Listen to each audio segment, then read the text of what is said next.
Matapang ka lang naman sa mga post o matapang ka lang naman sa social media. Pero hindi pinangalanan ni Wonderboy kung sino ang tinutukoy niya. Sino kaya ang pinapatamaan ni Wonderboy na hanggang social media ka lang? Binanatan ni Casimero ang isang payag ni Wonderboy na, "Casimero, humanda ka na." Ngayon naman nagpost si Martin na hanggang social media ka lang. Mukhang matindi ng pinagdadaanan ng dalawang to ah. Pwede na bang i-hype ang laban ng dalawa mga tol?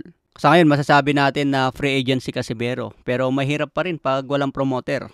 Sa ibang banda, Teofimo Lopez inaantay na maikasa na ang laban kay Jaron Ennis. Sabi ni Lopez sa kanyang post, ginagawa daw niya kung ano ang best sa kanyang karir. Nilalabanan daw niya kung sino ang malalakas ngayon sa dibisyon. Nilabanan ni Lopez ang pinakamalupit na si Vasily Lomachenko. Umakyat si Lopez sa 140 pounds at nilabanan ang undisputed champion na si Josh Taylor. Matapos kay Josh Taylor mga tol, gusto rin ni Lopez sakupin ang welterweight division at tinatarget ngayon si Jaron Ennis. Ito raw ang gusto ni Lopez dahil hinahabol niya ang pagiging great champion. Binanggit din ni Lopez ang pangalan ni Gervonta Tank Davis. Nakipagsanib persa si Lopez sa kampo ni Canelo Alvarez kaya tinuturuan na siya ngayon ni Eddie Reynoso. Mukhang handa na si Lopez na makipagbakbakan sa malulupet. Sa ibang banda ayon sa post ng ating former champion na si Milan Melindo, sabi niya sa kanyang post mas ready pa raw si Weljan Mindoro na lumaban sa isang World Championship fight kumpara kay Carlames Martin. Sabi pa niya rito mga tol, huwag sayangin ang pinaghirapan dahil isang talo, magbabago ang karir mo sa boxing.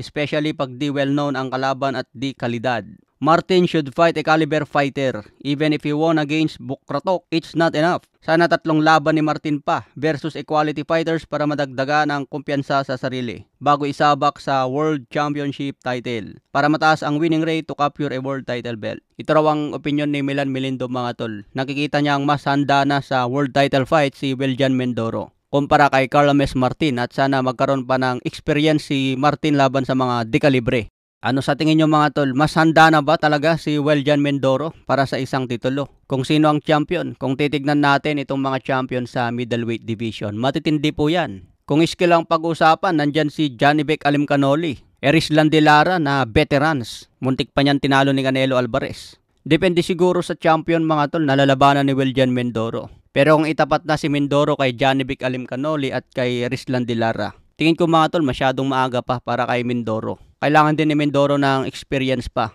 Kasi matitindi dyan sa middleweight division mga tol. Malulupit ang champion dyan. Okay mga tol, hanggang sa muling update natin.